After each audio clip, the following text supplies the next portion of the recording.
Arman Tsarukyan nihoyat keyingi jangini qachon va kimga qarshi o'tkazishini ochiqladi. Ammo bu jang haqiqatan ham chempionlik yo'lidagi hal qiluvchi qadam bo'ladimi?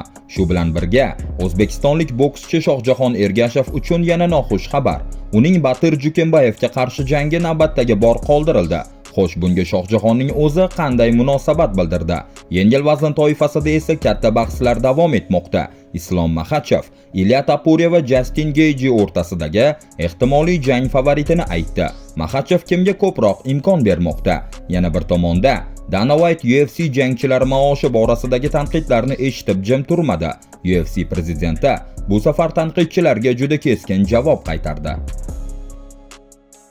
Donald Trampning ko'pchilikka aqldan ozgandek tuyulgan g'oyasi nihoyat haqiqatga aylandi. 15-iyun kuni UFC tarixidagi eng noodatiy turnirlardan birini AQSh Oq uyi hududida o'tkazadi. Turnir kardidan 7 ta jang, 2 ta chempionlik bahsi va eng yirik yulduzlar o'rin olgan. Oqshomning asosiy qahramonlari sifatida Ilya Topuria, Alex Pereira va Sean O'Malley oktagonga chiqadi. Topuria yana e'tibor markazida. Gruziya va Ispaniya sharafini himoya qiluvchi sobiq chempion bu safar ham raqiblariga navbatdagi psixologik bosimni uyushtirdi. U Justin Gaethjening suratiga oq atirgul qo'yib, o'ziga xos ramziy ishora qildi. Bu bilan Topuria Gaethjeni ham o'zi mag'lub etgan yoki mag'lub etishga tayyor bo'lgan jangchilar ro'yxatiga qo'shayotganini anglatdi. Muxlislar esa allaqachon bu holatni Topurianing raqiblar qabristoni deb atashini boshlab yuborishgan.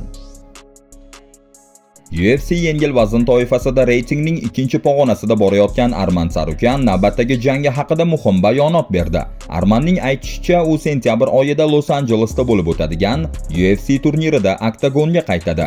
Eng qizig'i, u ehtimol sobiq UFC chempioni va hozirgi BMF kamari sohibi Charles Oliveiraga qarshi jang qilishi mumkin. Keyingi jangim sentyabr oyida Los Anjelesda bo'lib o'tadi.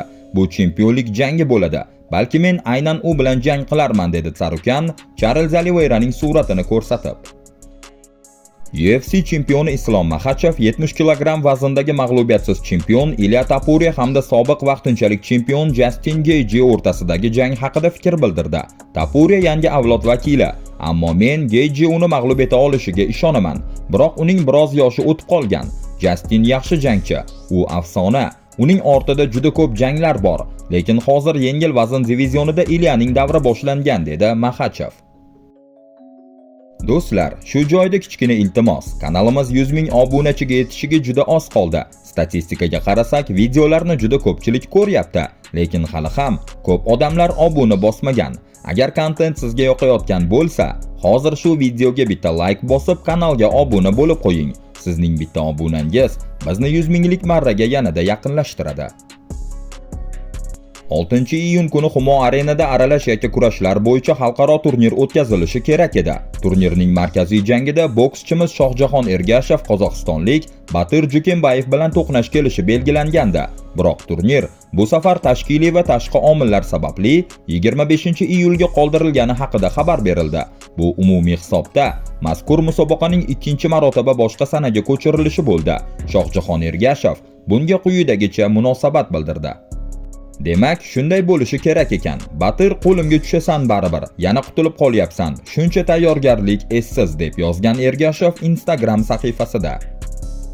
UFC prezidenti Dana White tashkilot jangchilarining maoshi haqidagi tanqidlarga munosabat bildirdi. Odamlar bir narsani unutib qo'yyapti. Ular bokschi birinchi professional jangini o'tkazganda qancha pul olishini taqqoslashmaydi. Ba'zi bokschilar bir raund uchun atiga $100 ishlaydi. Yaqinda Paramount bilan tuzgan kelishuvimizni ko'ring. 7 yildan keyin bu qanday ko'rinishda bo'lishini tasavvur qiling. Jangchilar daromadi yildan yilga o'sib boryapti va biz muvaffaqiyatli bo'lib qolsak, o'sish davom etadi.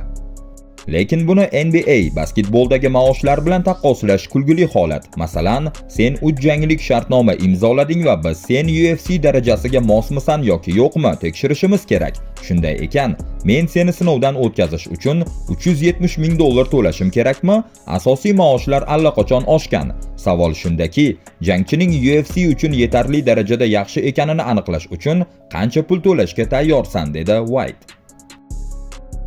UFC'ning yarim o'rta vazn toifasidagi sobiq vaqtinchalik chempioni Colby Covington Arman Tsarukyan bilan bo'lajak grappling bahsi haqida fikr bildirdi. Amerikalik jangchi Tsarukyanning so'nggi harakatlari unga umuman yoqmayotganini aytib, raqibiga saboq berish niyatida ekanini ta'kidladi. Uning qiliqlari menga yoqmaydi. U bu sport afsonalaridan biri bo'lgan Yuraya Faberni gilamdan itarib yubordi. Yana jang vaqtida boshqa yigitlar bilan mushtlashib ketishga urindi. Bu mutlaqo noprofessional harakatlar. Kurash olamida biz bunday ish tutmaymiz. Bu kurash madaniyatiga to'g'ri kelmaydi. Shuning uchun ham men unga aql kiritib qo'ymoqchiman. Unga haqiqiy saboq bermoqchiman. AQShga kelib, amerikaliklar yerida turib, bizga hurmatsizlik qilish mumkin emas. Endi uning qarshisida kurash olamidagi eng kuchli amerikaliklardan biri turibdi, dedi Covington. Ma'lumot uchun, Covington va Tsarukyan o'rtasidagi grappling bahsi MMA muxlislari orasida katta qiziqish uyg'otmoqda. Ikkinchi jangchi ham so'nggi haftalarda bir-biriga nisbatan keskin bayonotlar berib, qarama-qarshilikni yanada kuchaytirib yuborgan.